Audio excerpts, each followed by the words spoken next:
Well, hello again, everyone, and welcome to our latest webcast that we're bringing you from Travel Weekly. And I'm delighted to be joined today by Ben Bouldin, who is the chair of Clia. Your other things as well, Royal Caribbean, of course. But we're here today because we're going to talk about some latest stats that Clia has just produced. They're hot off the press this month, looking back at what happened in 2022. So I guess the headline figure is that cruisers from the UK are back to 1.7 million, which Clia is saying is nearing those levels of 2019, although it was a little bit higher then. So is it where you were expecting? Yes, I think it's broadly in line with where we expected it to be. We, over nearly 2 million, or just over 2 million people cruised from the UK in 2019. So we're on the way back to that number. Yeah. And in 2023, obviously the year we're currently in, I expect us to surpass that number of 19. Yeah. So this is obviously where we got to in 22, but I think it's a very robust number and demonstrates that as of July 22, all cruise lines had all of their ships back up and running. Yeah, but it took most of that year to get back to it, didn't it? Okay. So, and that's interesting what you say about the year that we're in. Of course, everyone's had a really great first quarter cruise, particularly. Yes. So when you say surpass it, but just overall, will it smash it? I think what you've seen in 23 is a return to more normality in terms of the itineraries that cruise lines are running, the lengths of cruises that people are doing. I think there's a return to longer haul destinations. So I think cruising's getting back to more of the cadence that you were used to seeing in 17, 18, 19. And I do expect 23 and 24 to be very exciting years for the industry, and I think the numbers will go beyond 2 million. Brilliant. Well, we'll hope to smash through that. That would be brilliant. But let's talk then about the trends that we've seen last year. Starting with destination, not surprising, the Med is the most popular. It always is. It took 38.4% of the vote. Then behind, you've got Northern Europe and then the Caribbean. But they are the mainstays of cruising, aren't they? Yes, they are. They always have been. I think what you saw is good growth, particularly from Northern Europe in 22. And I think that was driven in part by people being still a little bit reticent to go too far. Yeah. So I think people definitely thought... Yeah, so in 22, I think what you've seen is even... Europe's always been popular, the Med's always been popular, but I think you saw even more people go to the Med, and I think you saw strong growth in Northern Europe. And the Caribbean was probably smaller than you'd normally expect at 10%. And would those round UK cruises be included in those Northern Europe figures? Well, in reality, it doesn't feel like it was that long ago, but a lot of those were in 21. Yeah. So actually, there is more round Britain cruising than there was previously, but I think in reality, the big bubble was 21 for round Britain cruises, and I think what you saw last year in 22 was the return of the Mediterranean cruise. Okay. And that's what the data, I think, reflects. Yeah. All right. Let's talk about the people that are cruising, because the stats actually showed that over a quarter of those sailing for more than 2 nights were travelling in parties of 3 or more generations. And so I think Clia's saying it really is showing that cruise is something for everyone of all ages. Yeah, and for me, it's showing that multi-generational cruising is really a thing. Yeah. I mean, that's good for you. Fantastic for Royal Caribbean. Yeah. You're right, but I think it's fantastic for lots of cruise lines. But 3 generations sailing in over a quarter of all the bookings, is an extraordinary stat. So, and is that much higher than previous years? It's definitely increasing, yes. Yeah. I couldn't quote you what the number was previously, but as a standalone statistic, that definitely says to me that multi-gen cruising is a segment that agents can really focus in on.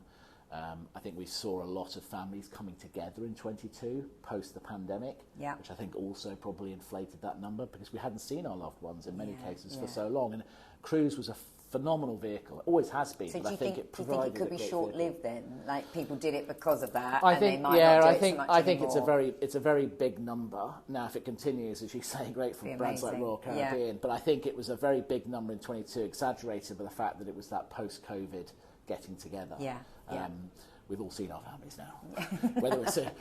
Might not want to go on holiday with them again. Whether we're so keen to go on holiday with them again in the short term, we'll see. But it's great if it does continue. It's definitely a meaningful segment, and cruise definitely lends itself to that sort of holiday experience. And does it lend itself to it, or is it actually reacting to that demand by making sure, because you talked in the release in your quote all about the innovation that cruise you know, trying to make sure you've got something on your ships for everyone. Yeah, cruise does have something for everyone, and the beauty of it is that you can holiday how you want to holiday.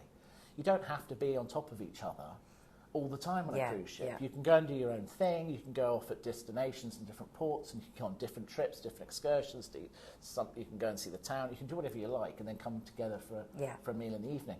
You go and hire a villa with your extended family. You're there. Can't get away. You can't get away. So I do think cruise is a phenomenal environment for those big family gatherings, and I think that will continue to be a case. All right, great. Average age, 55.8 years. Is that coming down? I think it's marginally down. I think in part you've seen 22 was people travelling again. I think confidence to cruise again. I think we'll continue to see lots of people come back this year. I was a little surprised that wasn't a little younger, because certainly some of the data points that we've seen is that our cruise guests for our brand's been actually quite a bit lower than that. But Maybe I think it's it also all the people taking their grandparents. Well, I think it's also a reflection of the fact that there were so many people who cruise regularly who weren't able to cruise for a couple of years, and when they came back, boy did they come back, and we were so thrilled for that. But there were 2 or 3 cruises they were doing, these guests. And of course, everyone's 2 or 3 years older post the pandemic than they were before. Okay. So yes, I think it reflects the average age of the industry as a whole. But is getting the average age down really the big goal for all cruise lines, or not? No, it's not. Really? No, by no means is it. I think if you look at the cross section of cruise lines that exist out there, many of them lend themselves to the retiree market. Yeah, which, as we know, has stood the test of time, particularly in the cost of living crisis. Correct. So and if you look at not a bad market to have. And if you look at cruise lengths, anything over 7 days in the current climate of how we all work and operate, any holiday over 7 days is actually quite difficult to get time off for. Yeah. If you're still working. Yeah. So of course it's that retired market segment that's able to take holidays. So you want them, but you obviously need to have the new people coming through. Clearly, absolutely, that's what you need. Healthy blend of everything. All right. You mentioned average length of cruising. That is slightly down in 2022, down to 9.7 days on 2019. Why do you think that is? I think obviously during the pandemic and post the pandemic, I think what we saw is that we saw a shortening of the cruise length. Again, is that because people were slightly nervous and went to those nearer I think, destinations? yes, I think people were going a little bit more locally. Yeah. There was less long-haul travel, and I think by the nature of that, the cruise length came down. I think the other thing you're seeing is the emergence of sort of short cruising as a phenomenon. Okay. You saw as an success. extra holiday to other things? Yeah, an extra holiday in the year, but you saw the emergence even in 21 with the Round Britain cruises and the Out of Southampton cruises. These 2-3 night breaks really did capture the imagination. Great for new to cruise, and many cruise lines have continued to offer those sort of short cruise breaks. So you put a good splattering of short cruises, 2-3 nights in the mix, you're going to bring the average down. Okay. Right. And of course, as in the Caribbean now, we're seeing more and more 3 and 4 night programs as well across the industry. Okay. All right. I think some of the key figures that are really important for the industry is around intent to cruise. So we've talked about what we actually saw, but in terms of the intent to cruise, you've got 85% of cruise passengers saying that they intend to cruise again, which is up 6% on 2019. Yeah, 60% of them were saying they're going to do so in the next 2 years, and that's up from 53%. So that's those both really positive figures in terms of the future. Yes, absolutely. And that's people who know cruise. I think there's a statistic also that says 65 or 70% of people who have never cruised are now open-minded to cruising in the next few years. Yeah, up from 68%. Only a little bit, but even so. But it's a good number. Particularly where we were.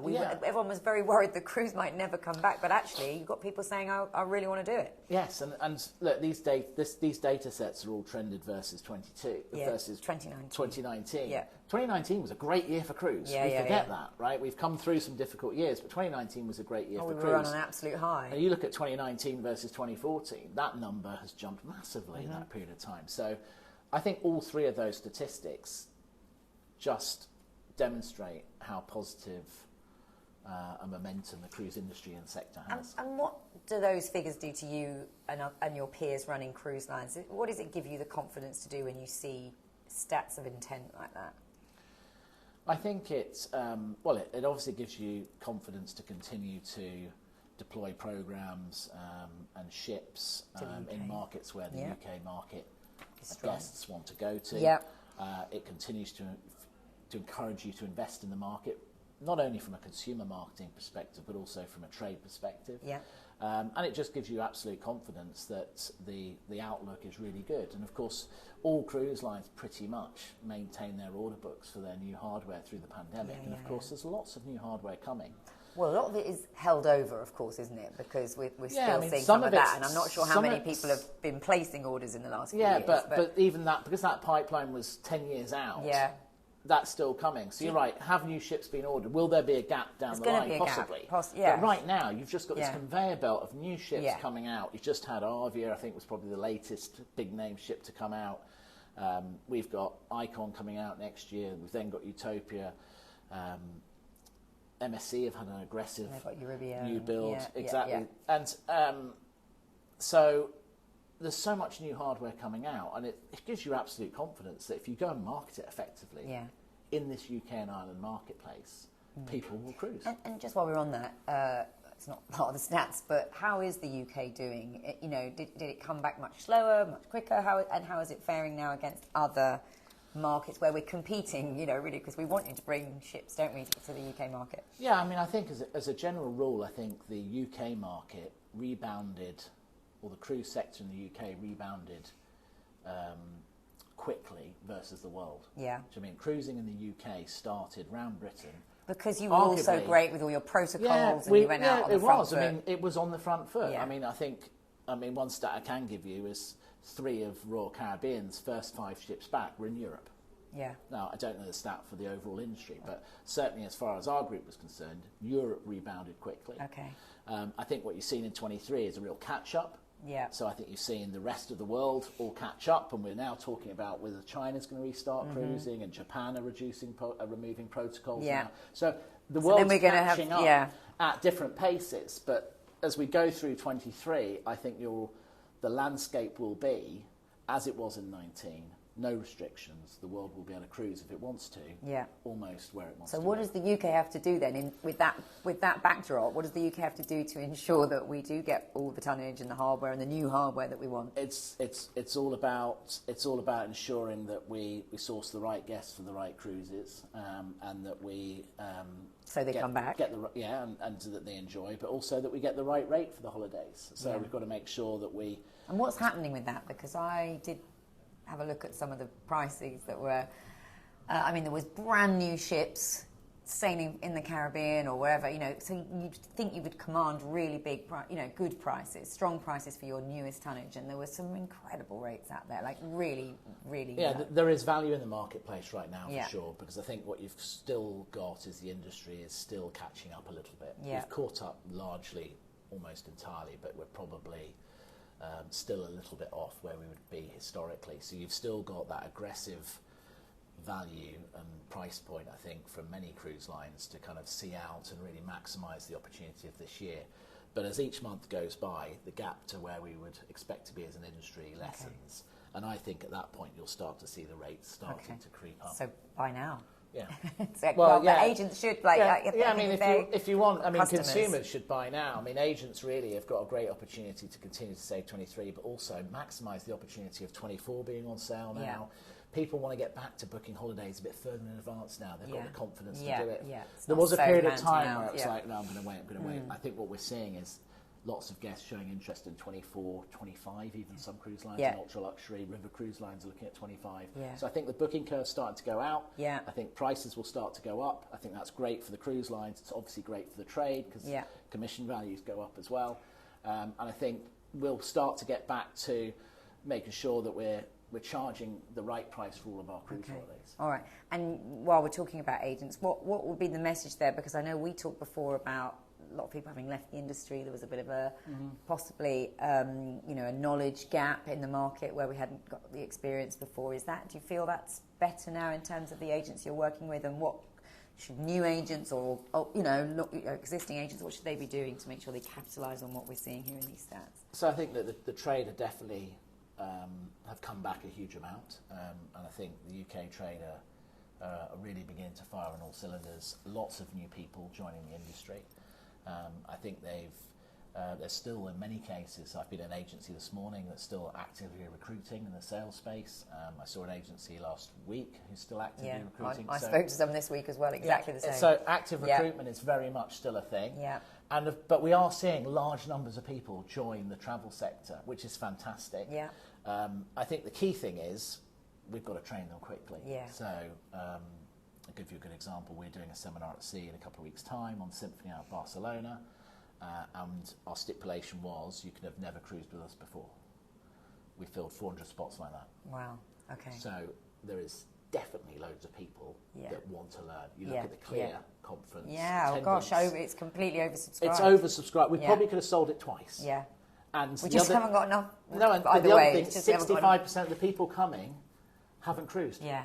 Yeah, so they're going to see three ships. This is phenomenal interest in the sector, but it does show you that we've got an education journey. It's a big job, I think. Yeah, absolutely. Okay, all right.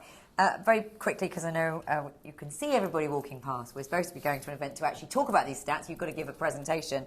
So very quickly, just on the whole issue around sustainability, because that's important, and it came out in the research that now you've got people really saying that they are more. 76% of Brits who cruise are saying they're much more, or they are more aware of environmental and sustainable tourism.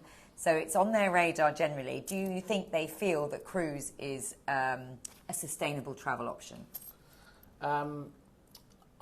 I suspect they're starting to question whether it's a sustainable travel option in the same way as they'll question whether everything we do is sustainable. I think what they'll start to see, though, and I'm confident in saying this when I kind of understand the plans of all the cruise lines that are working with Clia, I think you're going to start to see a conveyor belt of terrific news on what the industry is doing to ensure it continues to evolve and drive a sustainable blueprint. And I think the reality is being carbon neutral by 2050 is coming. Yeah. All the cruise lines are taking it incredibly seriously. Yeah. Many of them are setting goals. So it's not offsetting anymore. That's not the goal anymore. No, offsetting with carbon neutral. Offsetting's, I think, a thing of the past. Yeah. I think it's really about how we look at alternative fuels, how we look at the efficiency of our ships, how we look and this is where Clia is important, because it's not just the cruise lines, is it? It's all about the partnership between the ports. It's the ports, it's government, it's the cruise lines, it's cargo shipping, it's the whole maritime industry. It's about infrastructure at ports. So many different facets and so many different people involved, but the industry is taking it very seriously, and I think it came out at Sea Trade, the role that the cruise industry will play in driving net zero by 2050 will be one of the leading players in that journey. Yeah, which people might be surprised about. They will be, and I think they will come to see how resourceful and how incredibly smart the cruise industry is in terms of tackling some of these challenges. And I guess that message is important for agents to know when they're having those conversations, increasingly, one imagines, with their consumers. Yeah, and look, we recognise that it's not an easy topic to talk about. Yeah. And we ourselves have just released our sustainable report. It's 90 pages. Average travel agent is not going to digest 90 pages. Yeah. You then times that by 20 cruise lines. Yeah, they can't. They're all doing something. So Clia are doing a lot of work, and you're going to see a lot of bite-sized learning modules, a lot of infographics, a lot of communication that allows agents to talk eloquently about the journey they're going on. But is that not them talking about the cruise industry in general, and isn't there an element that some lines are further down the path than others? Yes, I think some lines are certainly talking more actively than others. If you look at MSC, have recently been on television talking about their journey and what they're planning to do. I think in your own magazine, Hertie Group did a cover up just last week talking about their initiatives. But that's a great thing. Okay. Cruise lines doing this will spur others to talk more vocally about what they're doing. But I can assure you all cruise lines are taking it very seriously. Okay. I think what you'll start to see is all cruise lines starting to talk more seriously and share more openly about what the journey is that they're going on. Okay, all right. We're out of time.